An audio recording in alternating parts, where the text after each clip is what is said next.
Well, a deadly high-speed chase prompting City Hall to act. The Atlanta City Council passing a resolution tonight demanding more accountability from the Georgia State Patrol.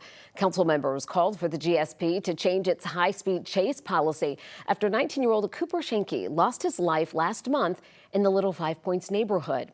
The council requesting the GSP limit high-speed chases to cases only involving violent felonies, also asking the agency to require more approval before starting a chase and to stop pit maneuvers in heavily trafficked areas. The GSP says the trooper involved lawfully conducted the traffic stop and the chase wouldn't have started had the woman involved not sped off. But the council maintains it's all about safety. The ask isn't for them not to enforce the law. The ask is to enforce the law in a way that is safer to folks in the community so that more lives don't end up as a collateral damage from an illicit crime. Council members also asking the Atlanta Police Department to conduct a full review of its current protocols for requesting support from troopers and for the police chief to write a report in the next 60 days outlining current coordination with the GSP. Still ahead tonight, an effort underway to clear out homeless encampments, what we're learning about the plans downtown. Plus, how successful is the task force meant to lift people out of homelessness? 11 Alive investigates the truth behind the numbers coming up.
Okay, thank you.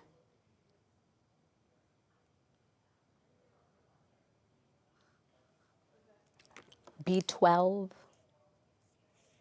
Oh, okay. Okay.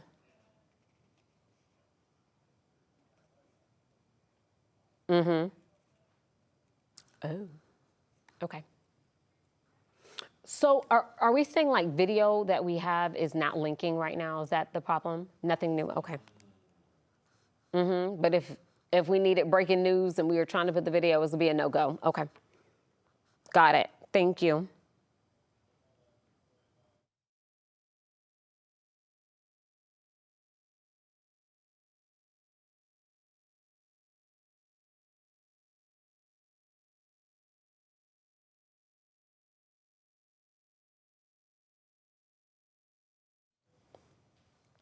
The city of Atlanta is working tonight to close a homeless encampment under the downtown connector. It runs along Pryor Street. Crews began clearing the area this morning. And Atlanta Mayor Andre Dickens says the camps aren't safe for the people living there, the surrounding communities, or the public at large. Now, tomorrow, crews were expected to clear the encampment where a front loader killed a man earlier this year, but that could now be delayed. Cornelius Taylor died in January on Old Weed Street. His autopsy shows he died from blunt force injuries after the front loader hit his tent. Activists tell 11 Alive that clearing could now happen May 12th.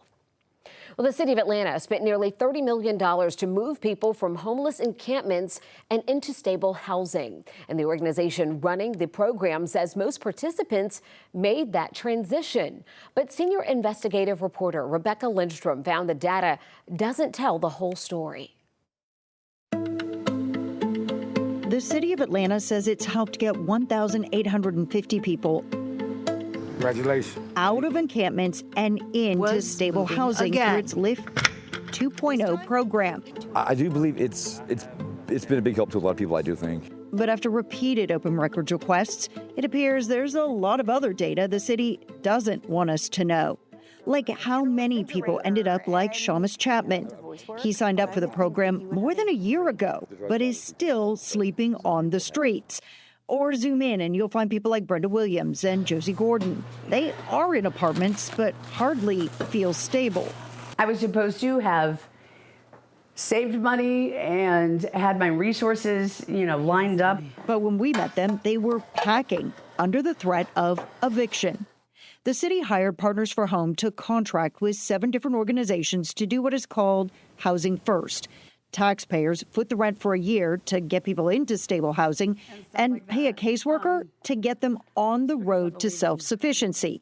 For Brenda and Josie, that added up to more than $41,000. I mean, if they're providing your rent for a year, I'm assuming that what they're doing is basically trying to train you how to live and be able to provide for yourself. And did they? In that year? No, they never, not one time. Brenda, Josie, and Shamus say they wanted help connecting with drug treatment programs, mental health counseling, or job training. By contract, caseworkers are supposed to meet with clients face-to-face at least once a month. How many times would you say you met with a caseworker? Never. Never face-to-face? I have never met a single one of them. And they say the rent and utilities put in their name to help rebuild their credit were constantly paid late by the program. So what's the impact on your credit? Oh, it kills it. Because the city won't give us access to the client notes, even with their permission, we are not naming the organization hired to provide case management. But our open records requests do show Partners for Home notified the nonprofit it had to improve its process. Even with that warning, it took a concerned citizen speaking out 6 months later to get Partners for Home to step in and help those it later declared were falling through the cracks. There are others that I'm sure there's either a lack of leadership or maybe just a lack of oversight. None of the organizations involved would talk on camera or accept any responsibility for the alleged gaps in care. Partners for Home says 85% of its clients retain housing for at least 6 months, but won't say how many of those are success stories, simply because clients move to another government assistance program. It is the only thing Brenda and Josie say will keep them off the streets. The idea Of going back to it, oh, girl, it's devastating. In Atlanta, Rebecca Lindstrom, 11 Alive News, investigates. The organization was hired to provide the casework. Told 11 Alive it was the clients that failed to return their calls, follow advice, and remain in contact. If you have a story you'd like to share with 11 Alive News Investigates, you can call the number on your screen, 404-873-9111. You can also email investigates@11alive.com.